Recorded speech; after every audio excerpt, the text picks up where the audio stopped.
Podcast City Network.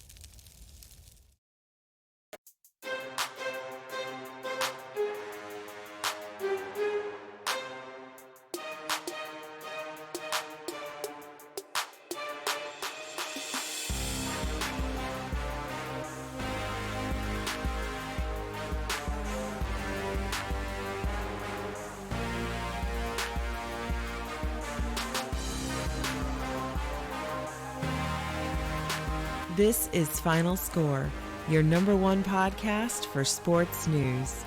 Here are your hosts, Chris and Craig.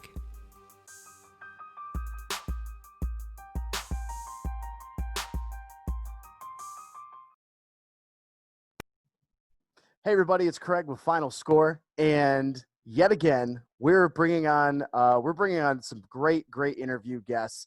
And today I have none other than Jay Stevens of the Jay Stevens podcast.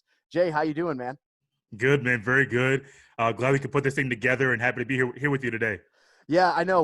I've been a guest on your show a few months back, and then we were trying to coordinate getting you here on Final Score, and just COVID happened, and then one thing right after another. But I do like the little dynamic here. If those of you that aren't aware that we're sporting our teams here. This is you got a little something on your hat right here.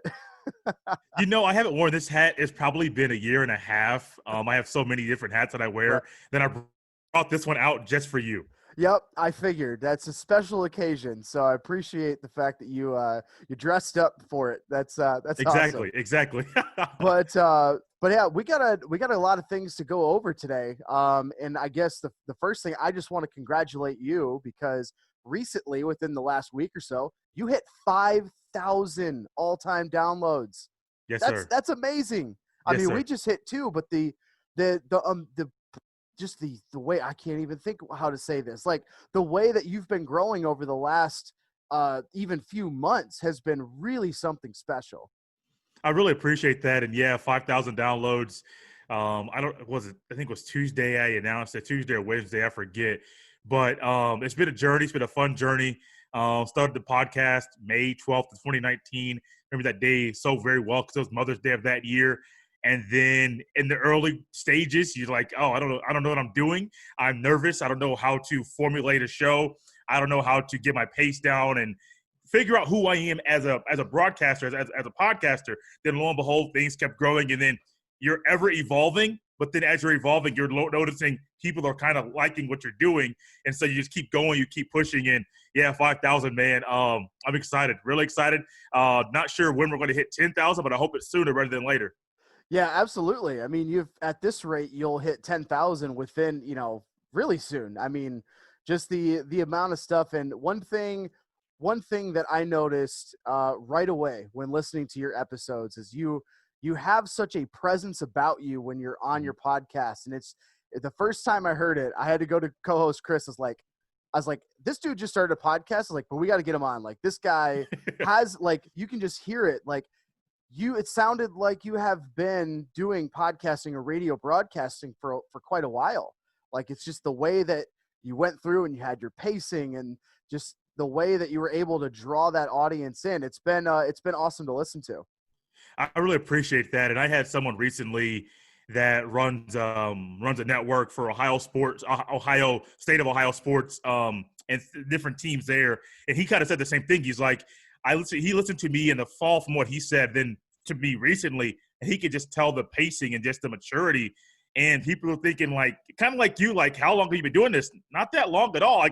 Honestly, I have no idea what I'm doing, but it's just an ever-growing process. It's kind of like anything you do in life, any project you have, you're going to ever evolve. You're going to keep getting better and keep grooming yourself and keep getting better and better and better. And I've had more interviews lately. I have some more interviews coming. And podcasting, being a solo host and being an interviewer, they're two totally different things. So people think being a host, you can automatically interview. That's not the case. There are some guys that can host by themselves but can't interview at all because there's different skill sets that are there. We look at Dan Patrick, a great interviewer, but he's very casual. He's himself. His questions aren't very lengthy, but his questions lead the person that he's interviewing right to the next point. So I'm just ever learning, man, learning how to be a co-host, because there's the guy that I came across.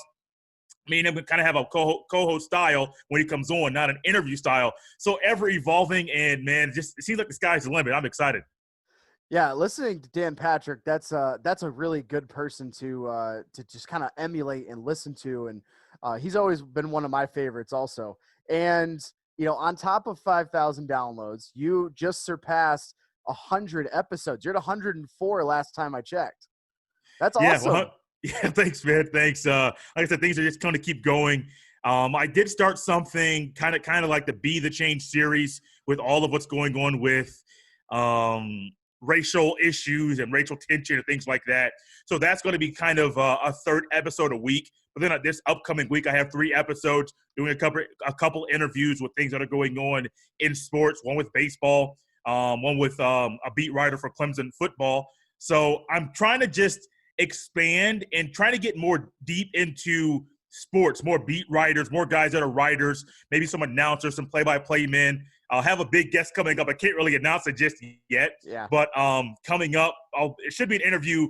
On the 27th, will be released the following week. I just don't want to let that one out just yet, because it's probably one of the bigger names that's out there. But yeah, man, 104. When I started, I said I'm only going to do one episode a week, because you think you don't know what you're doing. One episode, you want to study all week, you want to watch film, and then talk about it. No, I can do. I'm up to about 3 sometimes, 2 every week, sometimes 3. It's just fun just being able to do something that I love, that I've had a passion to do my entire life, and then podcasting, the internet gives me the avenue to do it. Not making money off of this stuff. It's just fun. It's a hobby. Yeah, I would love to get paid at some point, but for right now, it's just free, man, and I love every second of it. Yeah, that's amazing. Like, that's all we can ask for, is do things like that. I like the little little sneak peek. You're like, I got a big episode coming up. So yeah, everybody check out Jay Stevens podcast, and we'll find out like where you can find the Jay Stevens podcast at the end of the episode here. But that's a little sneak peek. I liked it. It's good. So I got to ask them, with all these guests that you have been bringing on, you said you've been doing a lot more interviews. Mm-hmm. Who's been your favorite guest so far? Not the one that you're about to do. I know that one's going to be a lot of fun, but past guests that you've had so far, who's your favorite? Okay. So I can't pick just one, because number one, I've had a lot of good guests, really good guests, some friends that have come on, some family that's come on, some writers that have come on. So I'll give you 3. Okay. One of them I've already mentioned earlier. Number 1 would be my dad. My dad was my first guest. He doesn't know it just yet, but if he's watching this, he'll be learning that he'll be coming on very, very soon. Kind of talk about the race stuff that's going on. He's a pastor, and he's been around for quite a while. So he has an aspect as a black man that even myself, I don't know, because he's at least twice my age. Mm-hmm. And then being a pastor, there's things that he deals with on a regular basis that the average person doesn't deal with. So my dad would be number 1. Number 2, let's go Greg Doyle, sports columnist for the Indianapolis Star. Had him on for episode number 100. And that was just a very let's just talk a little bit. Not sure where this is going to go. He kind of let something out. He mentioned that he had an opportunity to go to the Athletic. And in the Athletic, they talked to him about going from the Indianapolis Star to the Athletic, a bigger brand than the local paper. And there was a lot of money involved. But based off of how he viewed his current job and where he was right now in Indianapolis, he didn't want to leave Indianapolis for that job. A lot of people are like, why would you not want to leave a local paper for a national brand? But that's just how entrenched, and that's how he views his current job. A local paper that's very deep. Something that when I was younger, I read the local paper all the time. And so you kind of get tied into it. You kind of get the city to pull at your heart a little bit. That's kind of what happened with him.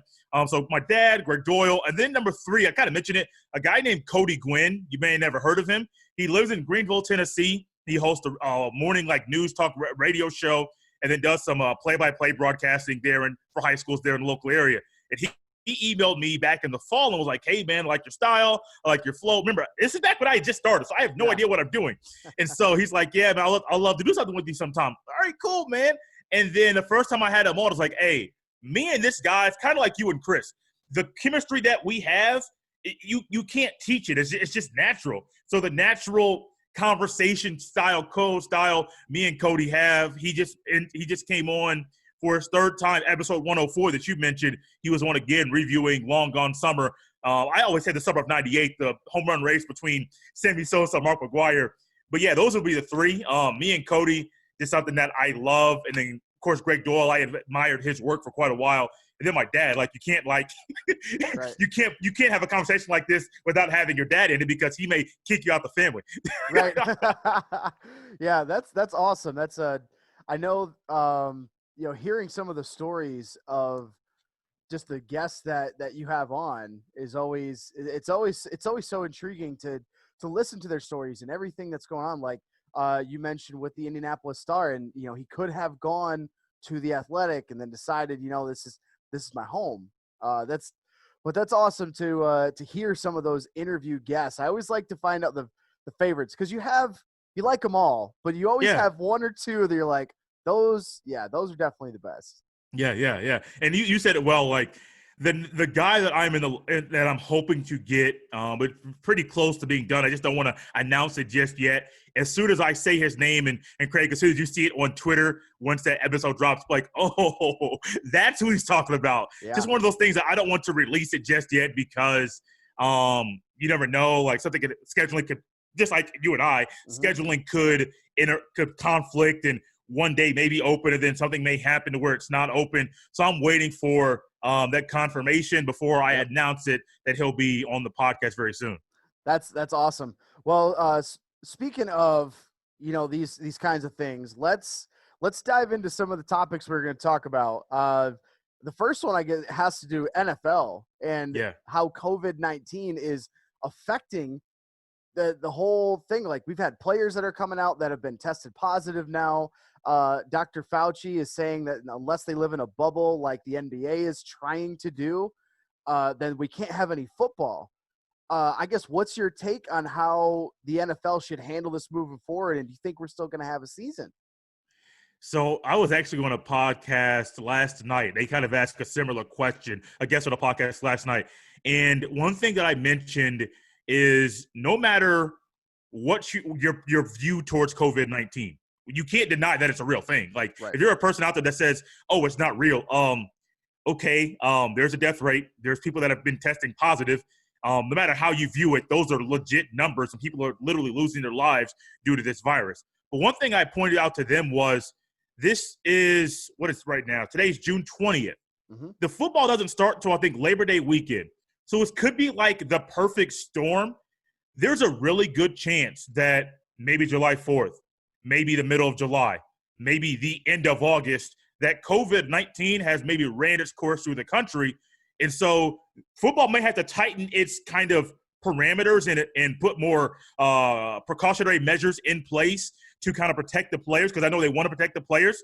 But it's kind of the perfect storm that June 20th, and as fluid as this process has been, as quick as it seems like this virus has moved through the country, there's a good possibility that at Labor Day, and I'm trying to be optimistic. I know I don't want to get it. I don't want you to get it. I don't want anybody to get it. Right. But it's a possibility. It's probably going to happen that players may get it.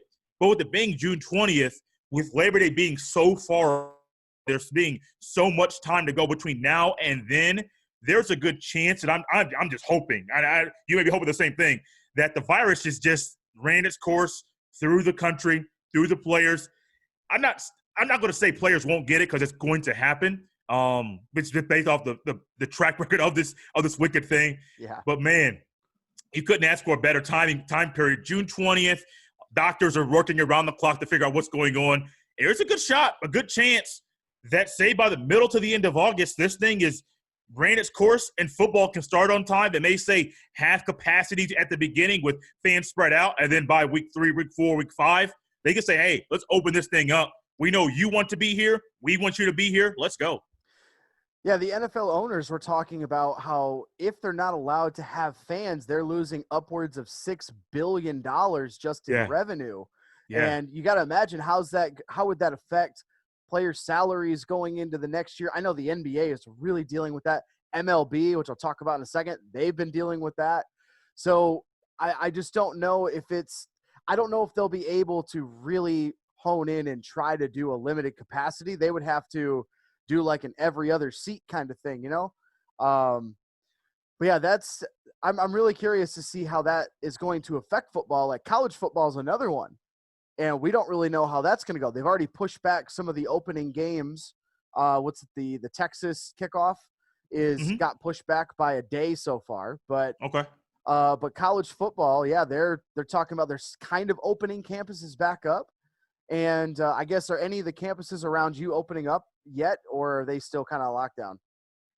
Somewhat on lockdown. I know that there have been, which hasn't really been publicized, this is around the country, there have been campuses where you have international students that couldn't go back home because the country was locked down. Yeah. So I know a lot of campuses around the country, there have been some athletes that couldn't really leave that are there on campus.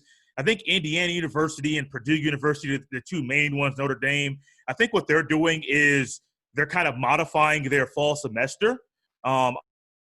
Players are going to start reporting. If they haven't already, they should be reporting very soon for your fall sports practice and workouts. But I know that all the schools right now, especially in the area, probably where you are as well, modifying their fall semester, saying part of it will be in person, part of it will be online, part of it there may be an opportunity for you to do online or in person, just based off the material that's being gone over at that time period. I don't know specifics, but I'm pretty sure by, say, the first week of July, all football activities, fall sports activities will be reporting. Here's the funny thing. I'm a big high school sports guy. Yeah. So high school sports in the area, I think they can actually report, I want to say first or second week of July. And they even have strict restrictions. So it's not just – and I know people are like, oh, we're focusing on the professional athletes. It's not just them. It's professionals, it's college, it's high school. There's strict guidelines for everybody because even high schools, the superintendent does not want to answer and say, well, did you do everything you can to protect the players from getting it? And if his answer is no, then there's answers that there's questions that are going to be asked of him and his role as running the township or districts and also the ADs. Like everyone's going to have strict guidelines. But I'm pretty sure by the first week of the July, they'll be reporting under strict guidelines. And I don't even know if they can actually start hitting each other until, August maybe? I think that's when the NCAA looked at it. I don't have those dates down pat like I probably should. Have you speaking of that, I was thinking I saw this this mock-up of an alternate helmet that the NFL was thinking about doing. Have you seen how that looks? I have. It kind of looks sick. It kind of looks really sick. It does. It looks good. Almost like something you would see in a movie. Like a combat style helmet. My only thing is like your player's going to get hot. Like you're going to get extremely hot wearing that thing. Yeah, I'm wondering how you're going to be able to breathe. Right. Like it's around it, so it's supposed to be mesh to help, but I mean it's not closed here. Like they're not putting visors over people and all that. So you'd have to like completely close it off, I would think, to actually make a pretty big impact. But yeah, I'm wondering how they would breathe under those things. Well, breathe, very similar. I don't know. I haven't put on a hockey helmet, but I would think it may be very similar to that, except for in hockey. Now the younger level hockey, not professional hockey, because those helmets are different, but younger level hockey where it's literally your whole face is covered. I know that I think their ears are more ventilated than the ones that the football players are wearing. But once again, though, like you're thinking like how do they breathe? In football, you're worried about the visor fogging up or not really getting cracked. It could get cracked, but fogging up and then visibility, how will that be hampered and things like that? So there's so many details to all of this. But like I said earlier, it's June 20th. And with it being June 20th, there's so much time that doctors can figure out more. They can – the people that are making guidelines, they can learn more and either dial it up or dial it down depending on which way they see fit. And, man, I'm hoping – just because I'm a sports fan, you're a sports fan, we want sports back. Yeah. I'm hoping everyone stays safe. I would love for things to start on time. If they don't, I do understand. But, man, June 20th to Labor Day weekend, the only thing that may be pushed back a little bit may be NBA because it's our July 30th. And they may get pushed back due to the virus, not because of the players and social issues going on in our country. Yeah, that's actually another thing. Speaking of the NBA, and some of the players are now speaking out about maybe not going back to playing in the bubble in Orlando, Mhm. but other players are talking about, well, we've got some bigger things going on in the country. Why are we so worried about pushing sports back? I really thought it was a thought-provoking quote that Lou Williams had. They put it, Bleacher Report put it on Instagram, talking about that they want to get basketball back because they want to push all this other stuff down and forget about it.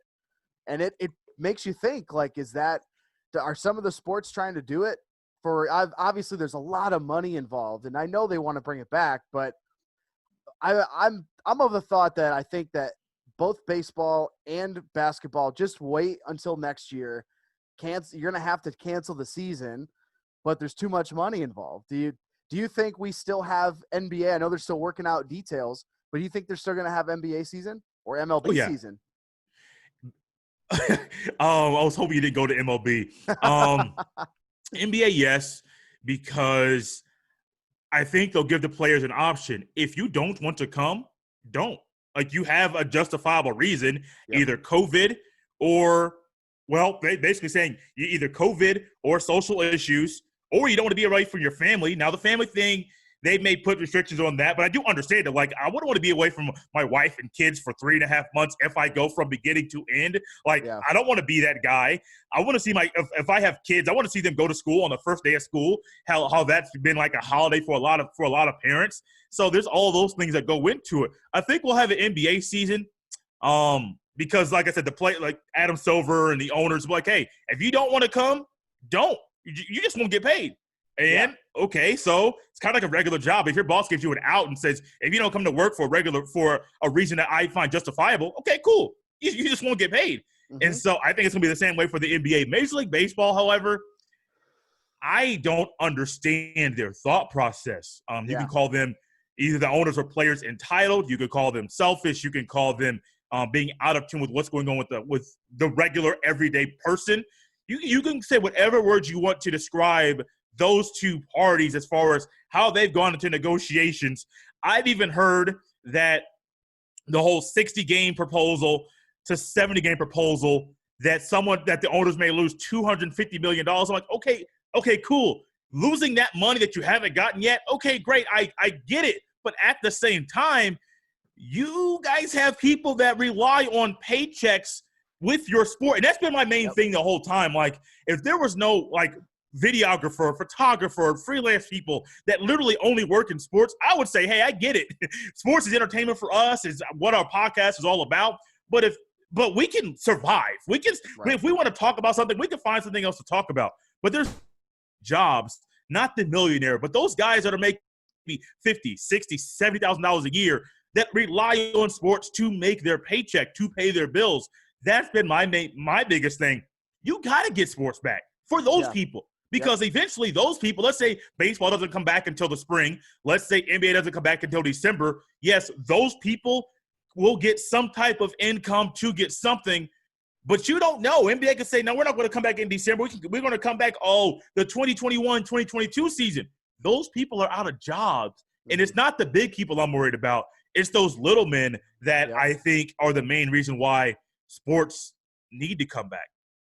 Yeah, you've got people that work at the arenas. You got people that rely on those sporting events happening. And absolutely. I don't know what's going on MLB. They're supposed to be voting today, Saturday, on the 60 game proposal with full prorated players pay.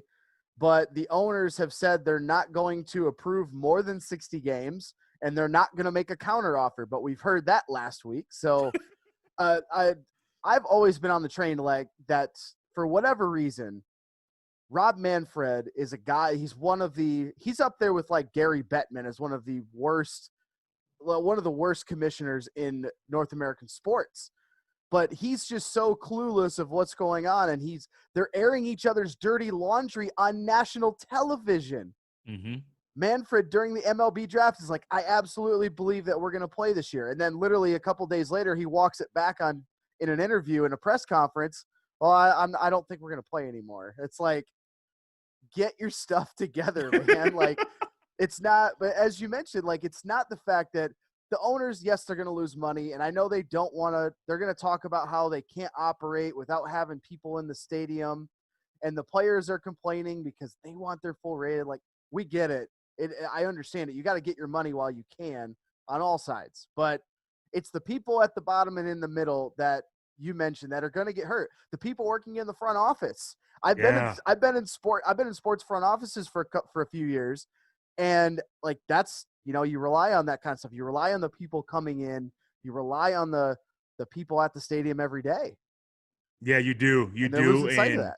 Yeah, they've lost major side of that. It's interesting you said how Rob Manfred during the draft said like baseball's going to be here, and then retracted a statement 2 days later. It's very interesting because even though you're going to look at this and think, oh, you're an Ohio guy, you like the Browns, you like the Cavs. No, I'm not. I like Ohio State football. I am an Indiana sports guy, Pacers, Colts, all that jazz. Mom went to Indiana University. My dad went to Indiana State where Larry Bird went. And so when you were talking about Rob Manfred, reminded me very similar of Paul George when he left the Pacers to go to the Thunder. And Paul George was like, oh, I'm here. I love the town. I love the people. This is where I want to – this is my home, blah, blah, blah. And I have been you and I follow sports, so I've been following Paul George, his kind of his narrative, what he was saying, his dialogue. All right, man, like I get you. I understand what you're saying. But you sound like a guy that has something going on behind the scenes that you don't want anyone to know about. Yep. And so there was I think it was a Wednesday or Thursday, they had a celebrity softball tournament. And I think Robert Mathis, I think, put it on. Roy Hibbert, I think, put it on. I think there were two of the main guys, had some local radio guys that helped push it and promote it. And then all of a sudden, Paul George there in the dugout started talking about how he's going to stay here in Indiana, be a Pacer. A few days later, he was gone. So I'm like, Paul George, I get it. I understand it. But people don't like liars. Even if you say, oh, I was just trying to I couldn't tell y'all what was going on. Okay, cool. But just say next question. Don't say I don't want to answer any questions about that and things like that, because it's better to be quiet than to lie like you did. So I'm confused, man. I always thought, I don't understand. I'm still learning on how the whole negotiations work. And when the player said, I had a feeling when the player said, tell us when and where, that was kind of like a negotiation tactic. But you know, there's people out there, I was like, okay, cool. They're going to say, tell them when and where. They're going to say no. That's exactly what happened. But you may know this better than me. I'm thinking a commissioner, even though the owners are your boss, you still at some point can say, hey, this is what's going to happen. This is when, this is where, this is how we're going to play. But Rob Manfred hasn't done that. Is he able to actually like bring down the gavel like a judge and says, I am the law, I am the rule maker, this is when we're going to play? Manfred is like a doormat. He lets anybody walk all over him, the owners included. And it's really interesting to if you look at all the commissioners, Goodell's a pretty gavel guy. Like, he'll bring down the hammer, but he also has the owners back. Adam Silver probably is the best one in North American sports because he understands that, yes, he has to answer the owners, but he answers to the players too. And he answers to all the fans. And he's probably handled it the best because he's been open. He's been pretty honest about everything that's going on. And he said, we want to try to get sports back. Mm-hmm. And he just hasn't done this dog and pony show that I think if MLB, but they've had a history. They've had numerous strikes in the last, since I've been alive. They've had numerous strikes. So the Players Association doesn't trust the ownership, and the ownership doesn't trust the players. So that's why I don't think they're doing it in good faith. And that's why I think we're going to see another strike when their CBA is up after next season. But it's going to be really, it's just funny that you see all the different sports and you see how the owners react to the players. Basketball is probably the closest because it's such a multicultural sport compared to football's basically Americans and that's about it. And like the different wage areas that people like watch that sport. Mm-hmm. And the same thing, you see it in like NASCAR and baseball. Baseball is like the old timey sport that like it is. Your grandparents watch you only watch it if you grew up with it. And all the owners are like the NFL owners. A lot of them are older and they like it done the old way, or they like it done a certain way. But I feel like NBA commissioners and owners are a lot more progressive in how they handle their business. And that's why the NBA is the first one to basically come back of the main sports. Yeah, baseball, man. I've heard people say that baseball would lose fans. Baseball would lose not just like young fans. They would lose a lot of the older fans that are just like, look, I'm tired of this. I don't think that's going to happen. Because you look at stadiums now when baseball was good, you're going to have most of your stadiums that are half capacity, no matter what. Unless you're going to have your Yankees. You're going to have I know Mets have a big fan base. Your Cubs, your Red Sox. Like, you're going to have those fan bases that show up every time and sell out. But for the most part, you can look out there at a regular old stadium on a Tuesday or Wednesday, even on a weekend. The stadium's not full. Yeah. So baseball losing fans over this, yeah, okay, cool. The 94 strike, did they lose fans? Maybe, but in 90, 98, 99, 2000, even go back to 97, that home run race where steroids was there, and you had all these guys hitting all these monster home runs. And even before Long Gone Summer on ESPN, they were, or I think ESPN, they replayed the 2000 home run derby. Yep. Okay, cool. 5 years prior, there was a strike. But baseball was at its height. Baseball was at its peak at that time as well. So I wouldn't say baseball was going to lose fans, but you may lose a few. But hey, if y'all want to get fans back, have players juice again. Right. Everybody will watch. I'm not really big into conspiracy theories, but I'm pretty sure that right after the 94 strike, they're like, we need something to change here because we're going to lose fans. So they're telling everybody like, hey, go ahead. We'll look the other way. Because Manfred has it wasn't Manfred at the time, but like he's kind of taken up that mantle of just kind of brushing stuff under the rug. Like the commissioner of baseball then brushed a lot of stuff under the rug, and then it came out way later, even though it was from Jose Canseco, who was off his rocker, but then everyone realized he was right. But right now, look at all the sign stealing. First it was the Astros. Then they're like, well, I think it was the Red Sox too. Now you're hearing the Yankees were involved in 2017. And they were the first of the parade to tell baseball to strip the Houston Astros of their 2017 title and the MVPs. You were just as wrong as they were. Exactly. Yeah, but Manfred keeps brushing the stuff under the rug, and this is kind of why people don't like watching baseball anymore, because you got commissioners who won't be truthful about what's going on, or they won't handle issues, and then the players and the owners are fighting over money. So it's I know. After a while, you're kind of at a loss of words. It's like, I don't get it. I can't really put my mind around it. That conspiracy theory, if it's, I'm not really a big guy on that either. Right. But you could always say like, yeah, they were doing it. Oh, here's as bad as cork. Let's go ahead and play. Oh yeah, you weren't as good of a pitcher last year, but we got this little thing for you to put into your body. It'll help you out. Yeah. The little pine tar. Yeah. Yeah. All right. So I want to get your thoughts on this, because just recently in the last couple of days, now this did kind of back to college football, because Ohio State and Alabama, two of the Titans right now in college football, are finally going to meet. And this is, I mean, we're like 8 years away from it. Yeah. But how do you feel about those two? Just those two teams meeting on the field. And I don't know if they ironed out details about, I think it's going to be a home and home. Home and home. You're correct. That's big for college football. We don't see that anymore. Yeah. Very big. And I think it's something that if we could just fast forward in time, we could get that over with now. Like, Saban, will you or will you not be coaching in 2027? I'll be coaching. Okay, great. Ryan Day, will you or will you not be coaching at Ohio State? I'll be there. Okay, cool. Let's just get these teams like to fast forward and figure out who's going to be on the field and play the game now, because that's something that you don't really see. That you see it in college basketball with out of conference games. You know, the very first day of college basketball, they have like the 1, 2, 3, and 4 ranking, and the preseason rankings play and on a neutral court, and you get those playing at that time. But you don't normally see the Titans. I remember you see it a little bit more now, but not like the Blue Bloods. I think Auburn did. LSU. I think LSU played Oregon last year. I think that was a game. Maybe it was Auburn. I know Bo Nix had a game early. Remember Joe Burrow had a game early. I forget who they were playing, but those were non-conference games against some pretty good schools. Yeah. But Ohio State, there was a time period, and I'm just going to use my fandom a little bit and kind of analyze their schedule. There was a time period where they didn't play really any tough non-conference games, not at all.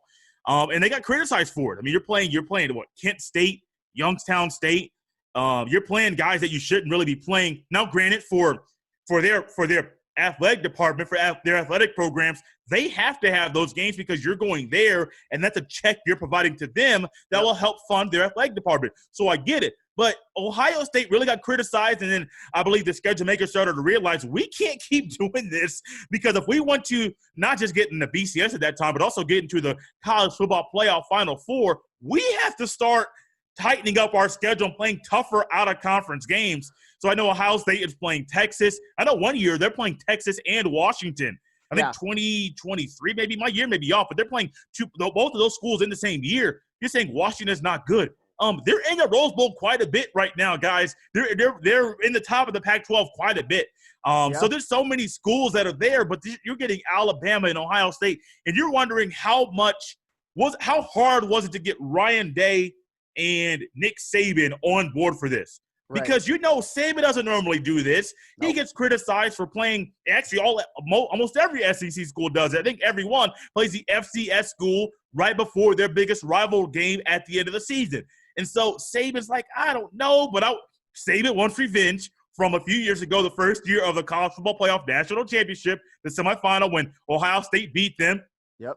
Ezekiel Elliott went 85 yards basically up the middle to outrun the Bama defenders. But I'm excited. I love the fast forward in time, but I would love to see more. I think this will be the beginning of, let's say, your Clemsons, and let's say Harbaugh, if he stays at Michigan, where they're going to start scheduling tougher out-of-conference games, because you have to right now, because even the Notre Georgia, how that was just a slugfest, an all-out brawl the entire game. You're going to get more of those games earlier in the season, so that down the road, your whole schedule, you're basically playing top-tier talent. You're going to have some of those cupcake games because you have to help their athletic department, but at the same time, you have to have some of those games early in the season to test how well you are and how well prepared you are for the conference schedule.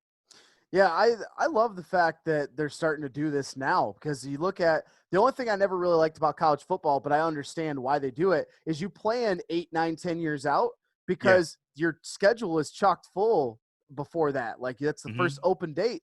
I like how college basketball does it, though. They keep a handful of games. It'd be really tough for college football to do it. But college basketball, you have a handful of games, and they don't schedule until right before the season. And that's where you see the powerhouses start meeting up with each other. But yeah, you look at some of the teams that they schedule, like the Washington you mentioned. Probably when they were scheduled a year or two prior to that, they were at the top of the Pac-12, and now that they're kind of taking a bit of a dip. But yeah, you see all the SEC schools, they play like the Citadel and a high school team and a youth football team. Like, that's what they play. But I'm happy to see that more of these big time matchups. And we saw it this last year. You mentioned Georgia and Notre Dame. That was a great game to watch. Like, oh my gosh, man. I think some of these schools realize that, hey, we could get a lot of good positive things out of this. So I like that idea of making them schedule harder non-conference. And I know the Big Ten has they told their I think it was a couple of years ago, they told all their schools, like, hey, stop scheduling FCS schools. And that's where you start seeing Ohio State and Cincinnati. Like, Cincinnati was a big name coming in. Yeah. And, I mean, they took them to the woodshed, but still, I mean, that was a bigger name, and they got credit for, hey, at least you scheduled them. You crushed them, but you still scheduled them, and that's a positive thing. Yeah, I think one thing that you're going to get a lot of big push from is not just the athletic departments or the conferences or even the coaches or players, but these networks know that if they can get these big schools together to play, Alabama and Ohio State, two of the biggest rated, they bring the most eyeballs out of anybody in the country. And if we remember last year, because I'm kind of a nerd when it comes to this stuff, just bear with me here. So last year, CBS had a doubleheader that day with Notre Dame and Georgia. So you're getting Brad Nessler, and I think it's Gary Danielson, calling the big-time game that night. Now, forgive me, I forget who the sideline reporter is. If you're like, Jay, who's the sideline reporter? I forget. I want to say it's Jamie Erdell, but I could be wrong with that. But these networks know that to boost ratings, early in the season or even later in the season, because you always know there's that 1 week every year where it's like, why do you put all of these games to schedule together the same week? So the networks are like, okay, cool. So how do we boost ratings in October? How do we boost ratings this weekend in November? Well, it's the week before the rivalry matchups. How do we boost ratings? Or it's week 2. Who can we get here? And networks are like, wow. So if the conferences want more money, because we know it's all about money, well, how about you put Alabama and Ohio State together back-to-back years? Well, who's going to get that? I'm a big Fox guy. I love Gus. I love Gus Johnson. I love Joe Klatt.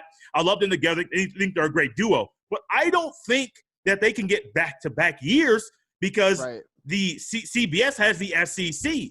Fox gets a portion of the Big Ten games, and then ESPN, ABC, they get some of the Big Ten games as well. Even though it's going to be the biggest rated game that week, the networks are going to be trying to figure out, okay, cool, Ohio State's home, so CBS, you're out. So Fox and ESPN, ABC, we're going to try to figure out who's going to get this. And I understand there's a pecking order, but money talks, and someone's going to try to put their money up to get that game as well.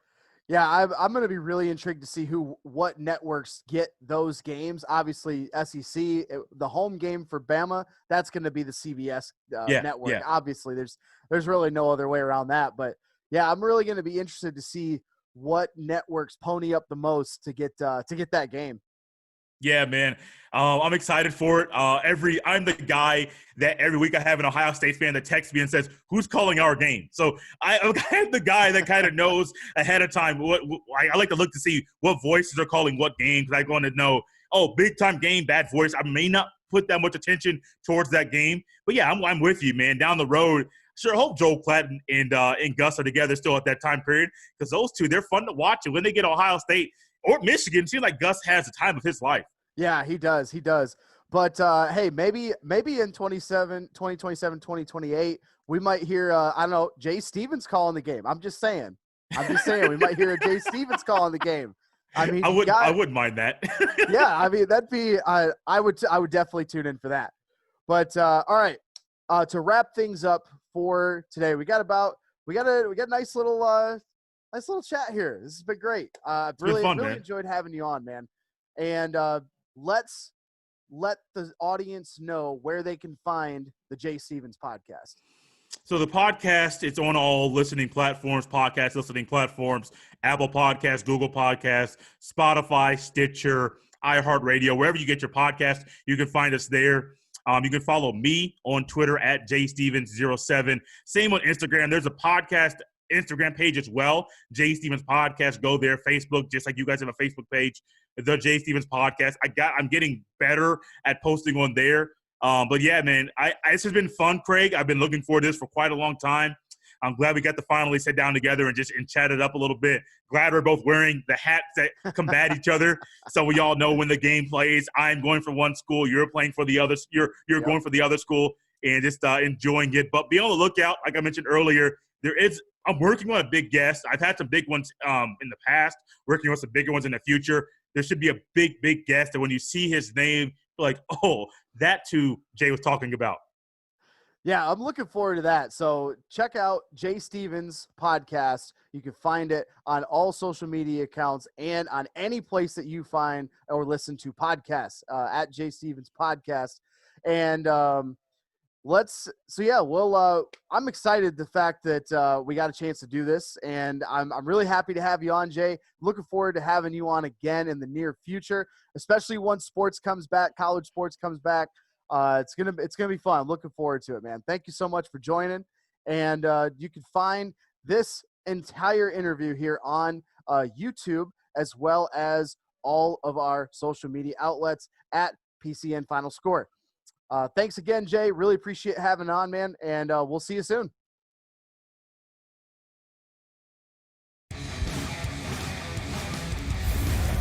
Podcast City Network.